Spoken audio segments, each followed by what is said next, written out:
When we set big, exciting goals, like many of us do at the beginning of the year, most require long-term effort. And it's easy to start off feeling fired up, motivated, and just ready to crush it. But then life happens. Motivation, it comes and goes, and unexpected obstacles pop up that threaten to derail our progress. And then you compound this with the fact that things like developing a new habit or significantly improving some aspect of our health or life often comes with a complex set of behaviors that require starting new things or stopping old things, sometimes both. And before we know it, we've lost momentum and progress slows or just stops altogether. So if this stop and go experience sounds familiar to you, you are not alone. This is something so many of us struggle with, and I'm definitely not immune. My recent experience is really what prompted me to sit down and record an episode on this topic. Welcome to Midlife Mojo, the podcast all about how to be fit and flourish in your 50s, with me, your host with over 25 years of experience in the health, fitness, and wellness industry, Lisa Dupree. We'll be talking about all the things that support living life to the fullest. Let's dive in.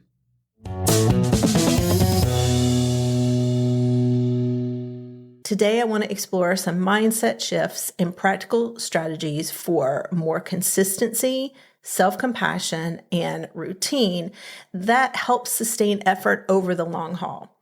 Because reaching big goals just doesn't happen all at once.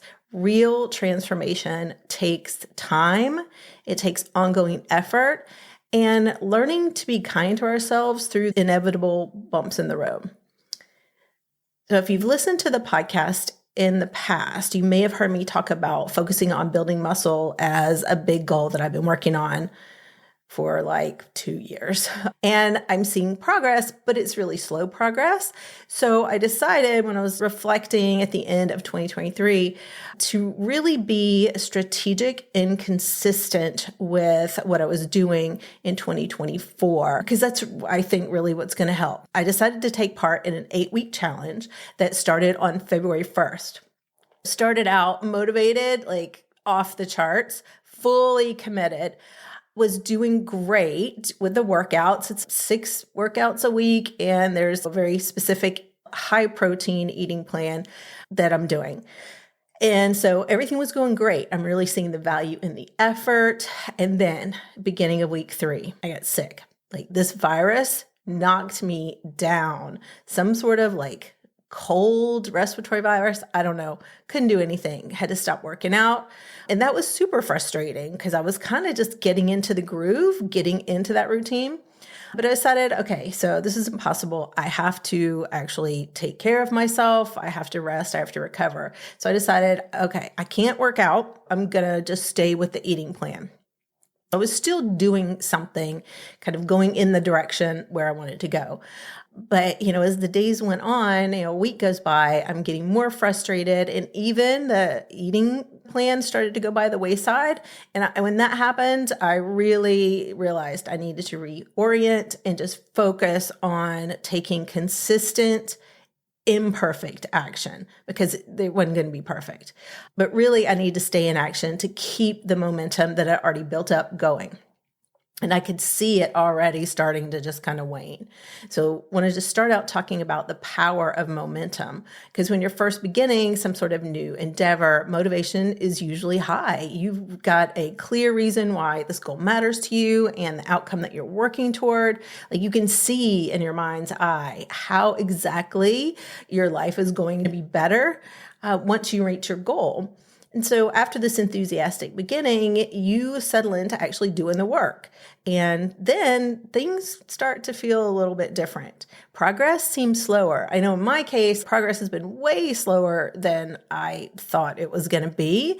And I realized it's just consistency, putting in the volume of work that I needed wasn't happening. And then I'm, midlife, and yeah, you just don't build muscle as quickly. It's possible, it happens, but it just doesn't happen like it did when I was in my 20s. And so the goal and your vision for accomplishing that goal can kind of fade into the background as the day-to-day demands take over your focus. And then without realizing it, your effort and your consistency starts to slide, or you hit a really unexpected obstacle like I did, and it just feels easier to procrastinate or avoid the work for a while. So here is the thing. This ebb and flow of motivation is totally normal. And crushing every single day with unbridled passion is not realistic for big, complex goals that take months or years to achieve. Discipline during those periods when you don't feel like it, when you don't feel like putting in the effort, it really can start to falter. So a key mindset shift is realizing that motivation is going to ebb and flow, and that consistent action helps get you through the times when motivation is low. So when it comes to accomplishing any major goal, you've just got to show up day after day, putting in the work on a regular basis if you want to see those lasting results. Consistency comes first, and that creates the conditions for the big successes and the transformations to emerge over time. The people who make real, remarkable change in their lives they're just showing up like every single day, taking small steps forward. It's not sexy. It's not clickbaity, but it is just the way it is. Even on days when you don't feel like it, or you're just not able to do 100%, or even like for me, when I got back to working out last week, like not even like 90%, probably not even 80%. Even when that progress is going to seem painfully slow, taking those small actions makes a difference because it's a compounding effect, just like when you have money in the savings account and you're getting compounded interest. Those small repetitive actions lead somewhere amazing after months and years. Because there's a saying I like to remember, it's yard by yard, it feels pretty hard. Inch by inch, it's a cinch. And so rather than waiting until you feel super motivated and inspired again, or waiting until all the stars have aligned perfectly and the path is clear, it's just the perfect time, rather than wait for that to happen, take imperfect action. Do what you can, even in small ways, to keep going in the direction of your desired outcome bit by bit. Your job is just simply to focus on the inches, the daily actions, the small increments of progress. For instance, if you wanted to get really fit this year, whatever that looks like for you, most likely exercising once or twice a week for 15 minutes isn't going to cut it, depending on where you're starting from. You may see improvements, yes, but is it going to really get you to where you want to end up at the end of the year? So you really think about that. And then think about what it's going to take. And if it's going to take committing to 30 to 45 minutes of movement every day, then how can you work that in? Because that's going to be more powerful. Think of that compounded interest day after day after day. So I invite you to get out your calendar and schedule these appointments with yourself. I like to call them consistency appointments. Block out those workout times or set up a recurring alarm that reminds you to, like, if your goal is meal planning, like prep your vegetables, have a healthy protein and a whole grain, and then do that all on a Sunday afternoon at 4 p.m. so that you have what you need for at least the beginning of the week. Treat these time blocks like important meetings with your future self that cannot be moved or canceled. Even if all you do is show up and do 10, 15 minutes of that habit of a day, call that a win. Stop judging yourself and instead celebrate the fact that you followed through on that commitment to yourself. When I started February 1st, this challenge, I started a consistency calendar. I got this idea from my significant other when he was training for his Ironman races. He would map out his workouts for a month, and then every day that he did that workout successfully, he highlighted it in yellow. So I'll share my consistency calendar at Lisa Dupree Coaching on Instagram. I'll share that for you so you can see what that looks like. I found that super motivating, and it helps because you can see the momentum. So on the days where I met my meal plan goals, I circle the day in yellow. And then on the days that I completed my workouts, I put a check mark in blue. It's really nice because I'm at the end of the month now and I can see how much work I've actually done. Thinking about kind of how are you going to hold yourself accountable and get that consistency. Want to transition into talking about self-judgment, self-compassion, because that's another piece of the consistency puzzle. And that really, really hit home for me when I got sick in that third week of this month, because having compassion for yourself is absolutely essential for sticking with positive changes over the long haul, because you will mess up. You will have bad days when you break your promises to yourself and fall off the wagon. That's 100% guaranteed to happen at some point. So in order to get back up and stay consistent, you have to be kind and not critical with yourself in those moments. Like, talk to yourself in the same gentle, caring way you would a good friend who's struggling or made a mistake. Because my friend, you are human. And it's okay, and dare I say, expected to stumble, take a couple of steps forward, take a step back. So thinking about just taking a moment, pause, recenter yourself, take a couple of deep breaths if that helps you in the moment, and reflect on how far you have already come. And don't focus on how you fell short of perfection one day, because it is not at all about being perfect. It's about learning and making consistent progress. So one overindulgence, one missed workout is not going to make any difference whatsoever. What does make a difference is when you allow that one overindulgence or that one missed workout or whatever it is you slip up on to compound into 2, 3, 4 misses, 4 overindulgences. And then you get to the point where you just say, screw it, I can't do it. Or, even sometimes we'll say to ourselves, I just don't have what it takes to do this. I don't even deserve to reach my goal. Why am I even going to try? Notice those thoughts and that internal voice that's coming up in these moments. Because I will tell you, when I got sick and I couldn't do the workouts, and then I felt like when I was getting back to where I felt like I could do the workout, I couldn't do it 100%. I had to go down in weights. I had, an hour workout took me an hour and a half because I had to sit and rest so long between sets, because I just couldn't breathe as well. So the voices kept coming into my head. Listen to those, because those create a narrative. And this personalized story has a huge impact on your likelihood of staying the course and doing the work required to accomplish what you set out to do.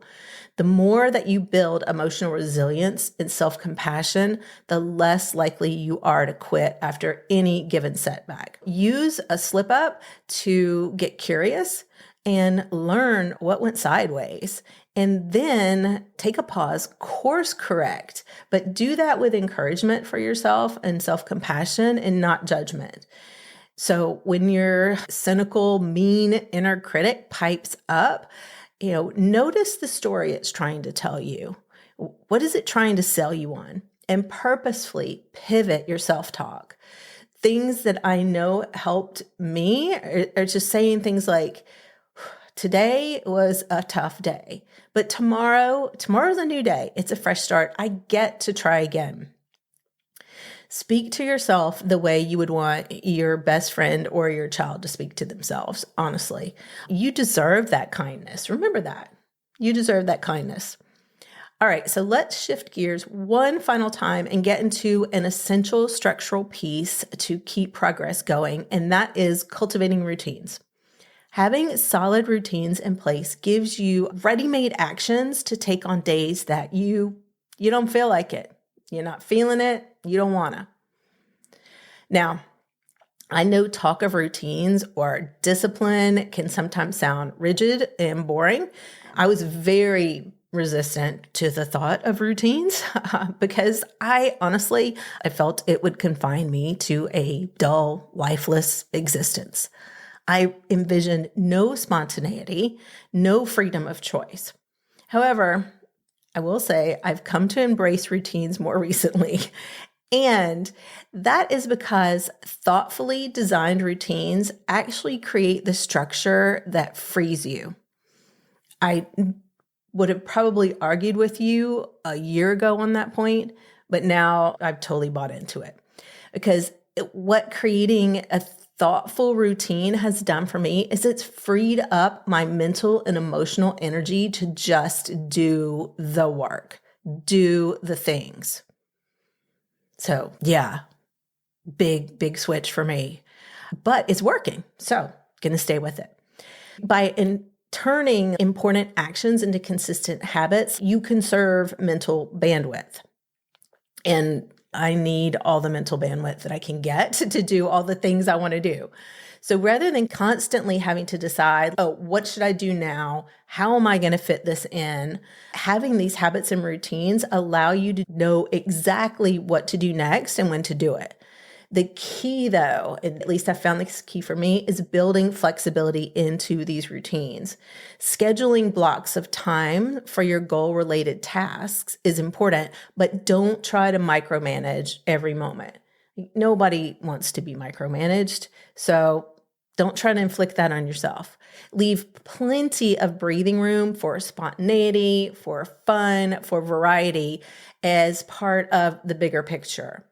So for example, my current routine is setting aside 1 hour a day, 4 days a week for strength training. But the details of the exercises, how many reps I'm going to be doing, the different exercises that I can do to work the same body part, what music I listen to, the time of the day I do the workout, it kind of varies. It's within a time block in the afternoon, but it can be changed up for variety and make it fit into what else I've got going on. The consistency piece here is just showing up for your workouts on those 4 days of the week for strength training. When it comes to timing your routines as well, work with your own natural rhythms. This is something that it's taken me a long time to accept and work with. But consider, are you a morning person or are you a night person? And when is your energy highest? When do you have the most focus? You want to schedule your most important work during those peak energy times. Trying to force yourself into an unnatural schedule is exhausting and it doesn't set you up for success. What are the optimal times when you operate best? And plan around those. For me, I am straight up a night owl. I prefer to work out in the evening. I'm productive in the late morning and early afternoon for work tasks, but for working out, I strongly prefer the evening. My partner loves working out in the morning. He will get up at 5 in the morning and go and work out and have energy all day. It jazzes him. And I've gotten up and gone and worked out with him. And one, I am not pleasant to be with in the morning, especially at that time, because I feel like I should be asleep. And I just was wiped the rest of the day. It made me grumpy the whole day. So accepting that about myself. I know this, so working out at night. Another example that I found that really worked for me is to take advantage of doing things at night that prepare me for the next day. Packing my gym bag on Monday nights and putting it in my car because I plan to go to my Zumba class after work on Tuesdays at 6:30. This accomplishes a couple of things for me. One, I'm not scrambling to find my shoes, my water bottle, my exercise clothes on Tuesday morning, and I can go straight from work to class without having to stop back at the house because I already have what I need with me. Taking that 5 minutes to toss everything into the gym bag the night before really eases the stress for me in the morning. It's one less thing to do, and it decreases the likelihood that I'll go home and just veg on the couch after work and skip class altogether. Another example is prepping breakfast. Putting oatmeal with cinnamon and dried fruit into jars and then hard boiling eggs on Sunday for the week ahead. That way I've got a healthy breakfast option that is ready to just be grabbed out of the fridge, and I don't have to think about that in the morning either. So yeah, you can tell I'm not at all a morning person. I got to make mornings easier any way that I can. All right, we've covered quite a bit. So if you only take away one thing from our time together today, please know this. You absolutely have what it takes to create positive change and live a healthy, vibrant life that you deserve in your 40s, 50s, and beyond. So when motivation starts to flag, willpower and white knuckling it may keep you going for a little bit, but it's not likely to get you to the finish line. You need tools like consistency, self-compassion, and routine on your side. So here's a quick recap of some of the key points. Consistent action helps power you through motivational ups and downs. Keep moving forward with small steps, even on days when you don't really feel like it, and appreciate any action that you are taking, even if it's imperfect action that keeps you moving in the direction that you want to go. And cultivating self-compassion is key so that you can relate to yourself with care, especially when obstacles arise. Notice that judgmental self-talk and consciously reframe it with understanding. Finally, thoughtfully designed routines create structure so you always know the next step to take. But build in flexibility so your schedule doesn't become overly rigid. Plan your routines intentionally, taking into consideration your natural energy patterns and existing schedule, and protect the time that you've dedicated to actionable steps towards your goal. Protect that as non-negotiable. You have so much wisdom and life experience to draw on that your younger self didn't have access to. Now is your time to thrive. And I'll be right there cheering you on every step of the way. Please reach out anytime for more support and strategies. For now, go out there and keep your mojo rising.